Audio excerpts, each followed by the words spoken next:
Petróleo, carvão mineral e grandes hidroelétricas são chamadas de fontes convencionais de energia. Mas existem outras formas de se conseguir energia, as fontes alternativas, assunto da nossa teleaula de hoje. Você vai ver como é que se formou o petróleo e por que os combustíveis fósseis são considerados não renováveis. Vai conhecer algumas fontes alternativas de energia e discutir as suas vantagens e desvantagens. E no final, vai entender por que é tão complicado decidir por uma determinada fonte de energia e por que é tão importante a participação de todos os cidadãos nessa decisão. Ah, eu avisei, Alberto, que o gás estava no final, que o botijão reserva tinha acabado. Tá bom, Maria, tá bom. Eu esqueci. Eu tô indo buscar o gás lá no depósito, você não tá vendo? Eu só tô falando isso porque sem gás eu não faço nada na cozinha. Ai, eu avisei pra ele, viu? Mas ele sempre deixa pra última hora.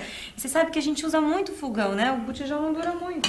Ô Maria, você já parou pra pensar que o gás do botijão, o GLP, ele vem do petróleo e que a natureza levou centenas de anos pra produzir o petróleo? Você sabe que eu nunca tinha pensado muito nisso? O gás vem do petróleo. Mas a gente já viu isso numa teleaula aqui, né? O gás de cozinha, a gasolina, o óleo diesel, enfim, todos os combustíveis fósseis. Há mais de 600 milhões de anos, aconteceu o soterramento de grandes áreas de florestas e lagos com todos seus animais e plantas. Debaixo de toneladas de terra e rochas, esse material sofreu transformações durante esse tempo todo até formar o petróleo. Todo o petróleo que existe tem origem nessa época? Tem, Maria, porque isso aí foi um processo que aconteceu em condições muito particulares, num certo período da história do nosso planeta. E não pode acontecer de novo, não? Olha, Maria, é bem pouco provável. Por isso que a gente diz que os derivados de petróleo são fontes de energia não renováveis, porque um dia eles podem acabar. Nossa, quer dizer que o petróleo, a gasolina, o gás pode acabar? Mas quando, Lineu? Olha, as previsões variam. Uns dizem que daqui a 40 anos, outros dizem que daqui a 60 anos. Agora, uma coisa é certa, em algum momento, no próximo século, o mundo vai ficar sem gás natural e sem petróleo. A importância dos combustíveis fósseis no mundo de hoje é fantástica.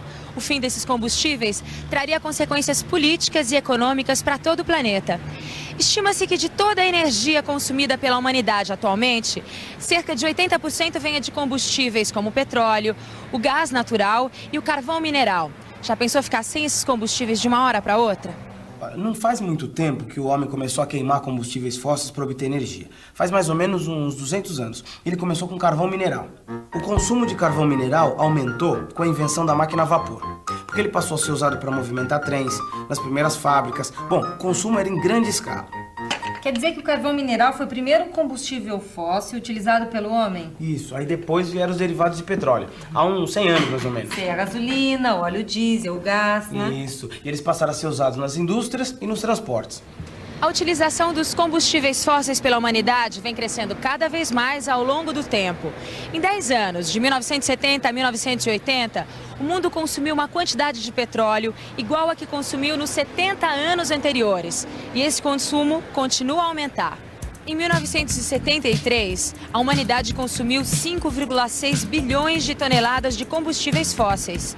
6 anos depois, esse consumo já aumentava para 6,3 bilhões de toneladas.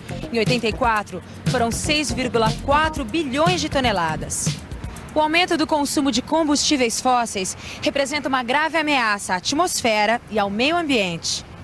A queima desses combustíveis pelos automóveis e pelas indústrias lança no ar grandes quantidades de gases poluentes. O gás carbônico é um desses gases. Ele sai dos escapamentos dos carros e das chaminés das fábricas. A quantidade de gás carbônico produzida e liberada na atmosfera é tanta que pode elevar a temperatura do planeta e transformar grandes áreas em desertos. E o consumo aumentou tanto porque a população do planeta cresceu, é isso? Maria, por isso e por outros motivos também, né? Por exemplo, no último século aumentou muito a mecanização de vários setores da sociedade. Sim, mas 40 anos não é muito, né? Porque eu vou estar com 60. Pois é. Então, por isso, ou porque o petróleo vai acabar, ou porque polui demais, que tem várias pessoas buscando fontes alternativas de energia. De preferência, viu, que não pese tanto quanto esse botijão. Pronto. Chegou o combustível do seu fogão, dona Maria. Quais os tipos de energias alternativas que o senhor conhece? Tem algumas, não é? Por exemplo, a alternativa do vento. Energia das marés. Energia solar. Olha, os tipos de energia alternativa que eu conheço é o próprio gás, né, que já está sendo usado, e o álcool. Energias alternativas, energias que poluam menos e que não se esgotem. Sabe que depois da nossa última teleaula eu fiquei muito interessado nesse assunto? E fuçando aqui e ali, eu acabei encontrando essa revista aqui, ó, que mostra alguns projetos para o futuro. Tem cada ideia. Olha só. Usinas que usam energia do vento para fazer eletricidade. Tem algumas em funcionamento em Minas Gerais. Olha só essa casa toda aquecida, iluminada por energia solar. Tem até projetos de carros movidos a energia solar. Uma coisa mais interessante do que a outra.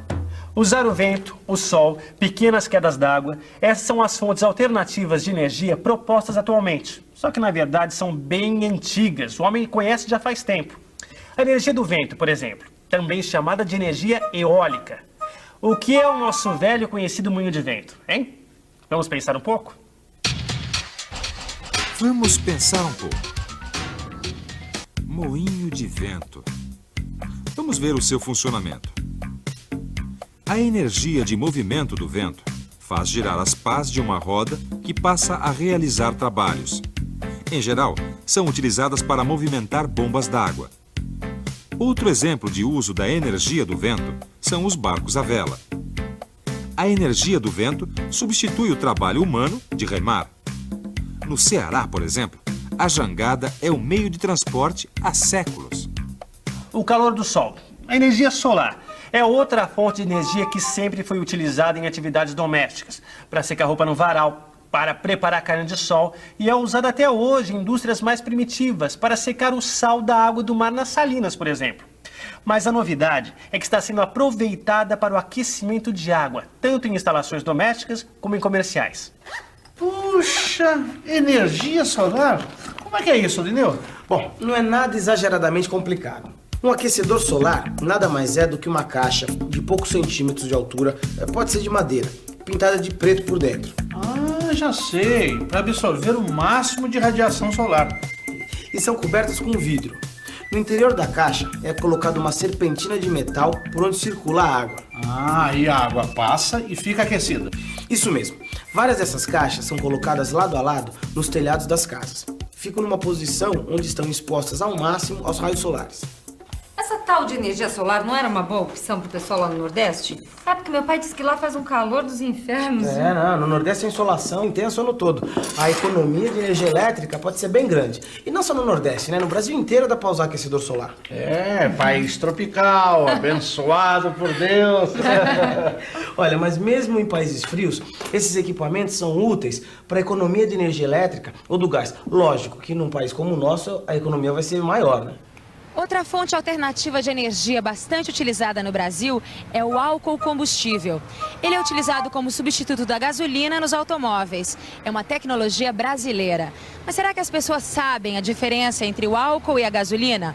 Vamos ver? O senhor sabe a diferença entre o álcool e a gasolina? Sim. O álcool é um bem renovável, a gasolina não é um bem renovável. É que a gasolina polui bem mais do que o álcool, né? Bom, a gasolina ela tem um maior poder de combustão do que a do álcool. A gasolina vem do petróleo e o álcool vem da usina de cana, né? Vem da cana, né? O álcool é um dos produtos da destilação da cana-de-açúcar fermentada. Portanto, é uma energia renovável, porque todos os anos a gente pode ter novas plantações de cana-de-açúcar. Uma outra importante alternativa de combustível para automóveis e caminhões é o biodiesel. Ele é produzido a partir de restos de óleo de cozinha, utilizado em frituras domésticas ou industriais, ou mesmo outros tipos de óleos, como o óleo obtido da mamona ou do dendê. Do ponto de vista ambiental, o biodiesel é considerado melhor do que o diesel, que é inteiramente derivado do petróleo. Não é difícil entender a razão. Para produzir biodiesel, é necessário que as plantas realizem fotossíntese e, assim, retirem gás carbônico da atmosfera. Vamos entender melhor como isso ajuda a deter o aumento do chamado efeito estufa.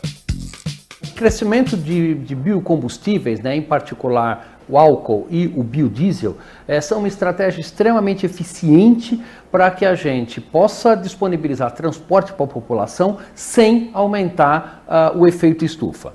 Basicamente, no caso da cana-de-açúcar, por exemplo, quando a planta cana-de-açúcar retira CO2 da atmosfera, transforma esse CO2 através da fotossíntese em açúcares, que posteriormente são transformados em álcool.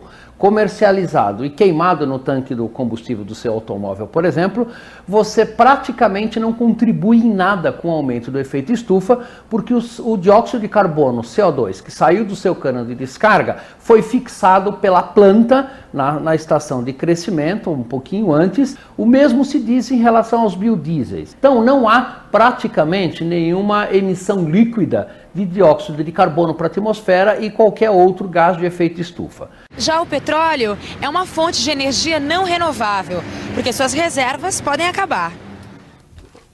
Eu vi agora aqui na revista uma super ideia que eu faço questão de mostrar para vocês. É um biodigestor. Nunca ouviu falar? Pois esse sistema aqui transforma lixo em gases combustíveis. Não é uma super ideia? Dá para aproveitar o lixo e os esgotos das cidades. Os biodigestores são uma espécie de tanques fechados onde o lixo fica armazenado e fermentando. Nessa fermentação se produz gases combustíveis como metano. O gás metano vem sendo usado para o aquecimento de fogões e como combustível de veículos. No Brasil já tem muitos carros, caminhões e ônibus circulando movidos a gás metano. Existem ainda outras fontes de energias renováveis que estão sendo pesquisadas, como o aproveitamento da energia das marés dos oceanos, por exemplo. Só que esses estudos ainda estão muito no começo. Peraí, mas se as energias alternativas elas são renováveis e poluem menos, por que a gente não utiliza logo só esse tipo de energia? Maria, que não é tão fácil assim, né? A gente tem que ver que sempre tem riscos e benefícios. Olha, a produção do álcool, por exemplo. Essa é melhor que o petróleo porque é renovável, não acaba. Pois é, mas exige uma extensão enorme de plantação de cana-de-açúcar. Daí qual que é o problema? O problema é que você plantando muito tempo uma mesma coisa no mesmo lugar, isso traz consequências ambientais sérias. É incrível essa questão da energia, né? Qualquer decisão que você toma implica em muitas consequências, né? Pois é, tem custos financeiros, sociais e ambientais. É uma decisão que afeta a todos os cidadãos. E essa história de trazer projetos de outros países não tá com nada, viu? Eu concordo com você, viu? O Brasil tem que respeitar suas próprias características e procurar o seu próprio caminho. Claro, né, gente? Nem tudo que é bom para os outros países é bom pra gente. Acaba ficando tudo mais caro. Por isso é importante a gente conhecer todas as formas de se obter energia. Saber os prós e os contras de cada uma delas, para a gente poder participar mais ativamente das decisões do nosso país.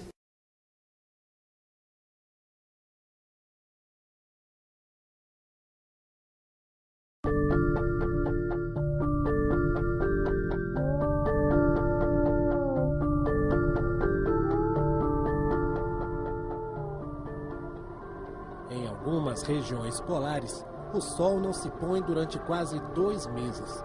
É o chamado sol da meia-noite.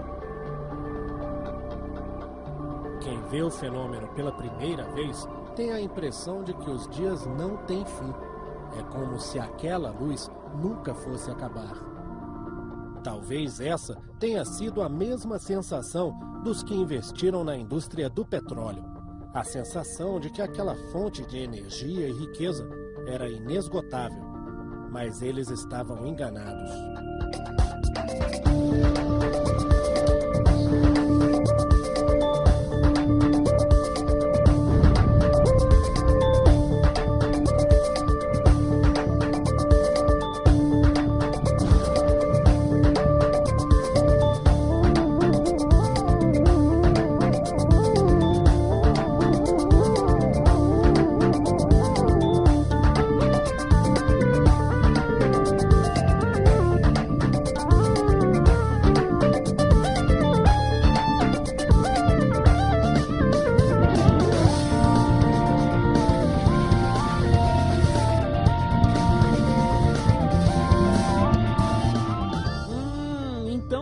que a energia que ilumina sua casa e movimenta seu carro é infinita?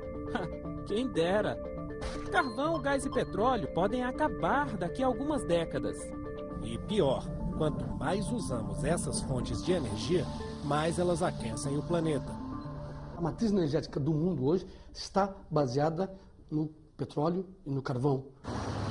No mundo, a maior preocupação que existe em relação às emissões de gases de efeito estufa estão relacionados à geração de energia. Está na hora da gente saber é que esse modelo começou a falir, ele não tem mais como se sustentar. A primeira fonte de energia que o homem conheceu foi o sol. Depois ele descobriu o fogo, aprendeu a fundir o metal, criou a máquina a vapor. E aí começaram as queimadas.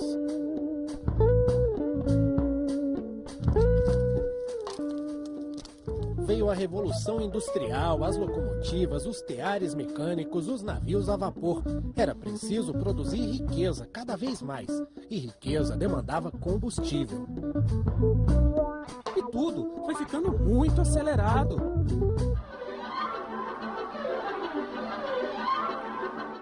Quanto mais acelerado, mais necessidade de combustíveis. Depois veio a eletricidade. Thomas Edison inventou a lâmpada. E tudo isso levou o homem a lugares inimagináveis.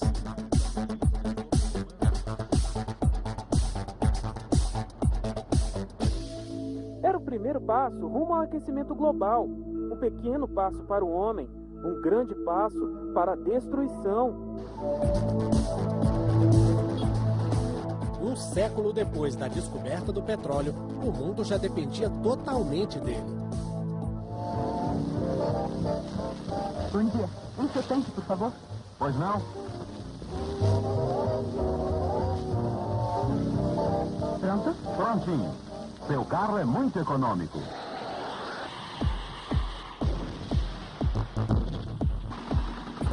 Foi aí que se descobriu que o petróleo podia acabar. Veio a primeira crise e os países produtores passaram a usar o combustível como moeda política. Os produtores de petróleo cortaram o fornecimento de petróleo para os Estados Unidos. Isso criou um problema mundial, não é? E os problemas se multiplicaram.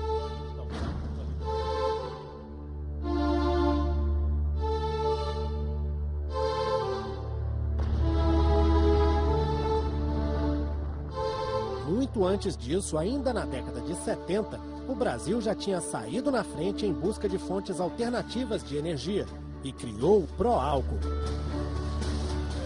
A cana-de-açúcar dos tempos da colonização virou matéria-prima para a produção de combustível mais limpo e renovável.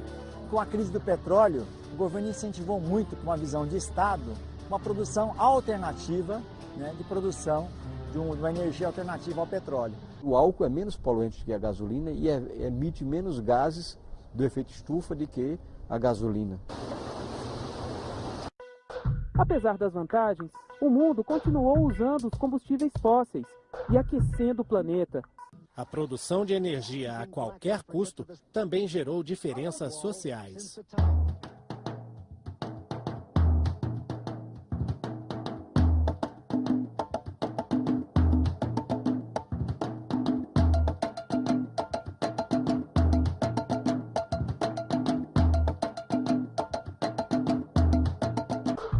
O futuro depende das fontes de energia que vamos usar daqui para frente.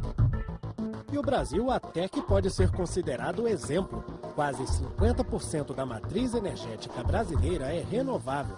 A maior parte dessa energia limpa vem das hidrelétricas, responsáveis por abastecer quase todas as cidades do Brasil. Nós temos as maiores reservas de água do planeta Terra, né? Isso dá condição excepcional do uso da água. Então as hidrelétricas produzem energia elétrica a um custo muito baixo, o que é muito positivo para o Brasil. Depois das hidrelétricas, as usinas nucleares são as que mais geram energia elétrica no Brasil. Moinhos de vento e sol. Aí pode estar a solução. Los ves, Sancho. La fortuna ha guiado nuestros pasos como deseábamos.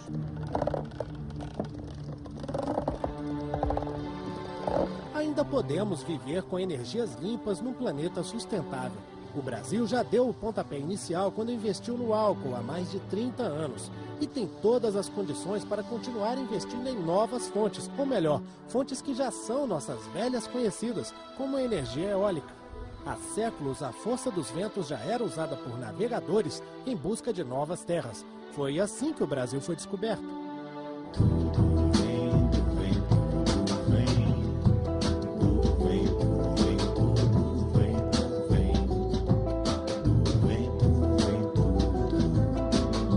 Além de limpa, a energia eólica não traz grandes impactos, como as hidrelétricas.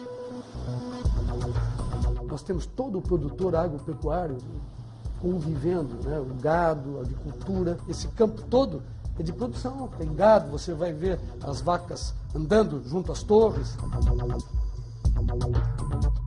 No país do Sol, a energia solar é outra fonte fundamental na construção de um planeta mais saudável.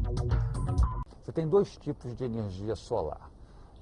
A energia solar térmica, que é aquela que você é boa para aquecer a água, e a energia solar fotovoltaica, que você transforma através de painéis de silício amorfo, silício policristalino, a energia do sol em energia elétrica. A indústria do álcool também precisou se renovar. Apesar do etanol ser um combustível limpo, a cultura da cana-de-açúcar gera problemas. Na colheita manual, por exemplo, é feita a queima, que libera gás carbônico na atmosfera. Para reduzir as emissões, o setor já encontra saídas. Nesta usina em São Paulo, além da produção do etanol, o bagaço da cana que iria para o lixo é aproveitado para gerar energia elétrica. A produção de energia elétrica através do bagaço de cana já é reconhecida pela ONU, pelo mundo como um todo, que ela gera crédito de carbono. Nós temos uma capacidade instalada de 294 mega hoje, né? Nós podemos chegar a uma capacidade instalada de 1.200 megas. E do lixo vem mais uma fonte limpa. É a produção de energia elétrica a partir do biogás. O metano, gerado pela decomposição do lixo orgânico dos aterros sanitários, é um gás altamente nocivo ao efeito estufa. Como ele é 21 vezes mais poluente que o gás carbônico, você deixa de emitir 21 vezes essa poluição para a atmosfera, fazendo com que você possa vender isso como crédito de carbono para os países que são obrigados a reduzir suas emissões através do protocolo de Kyoto. A gente tem daí 3 oportunidades. Tem a geração de energia elétrica, que o próprio aterro pode consumir, geração de excedente de energia, que o aterro pode comercializar, e também a questão dos créditos de carbono, que o aterro pode comercializar, também é uma receita extra. As possibilidades de energias limpas são muitas. Biodiesel, biomassa, pequenas hidrelétricas, biogás e agora até o hidrogênio. Vários projetos já vêm sendo desenvolvidos com as chamadas células a combustível. Células a combustível são equipamentos com pequena energia. Pode ser desde uma pequena bateria para um celular, como pode ser uma célula a combustível para a movimentação de um veículo, ou simplesmente uma pequena célula para a iluminação de uma casa. Apesar das possibilidades, o plano do governo brasileiro ainda é tímido. Prevê menos de 1% de energia eólica nos próximos 10 anos. A história da energia não acaba aqui. Ela continua e você faz parte dela. Comece a mudar essa história. Economize água e luz, use menos o seu carro, faça o transporte solidário, troque o chuveiro elétrico pelo aquecedor solar, deixe para passar toda a roupa de uma só vez e participe das decisões sobre energia e meio ambiente no seu município, no seu estado e no Congresso Nacional. Transforme essa história.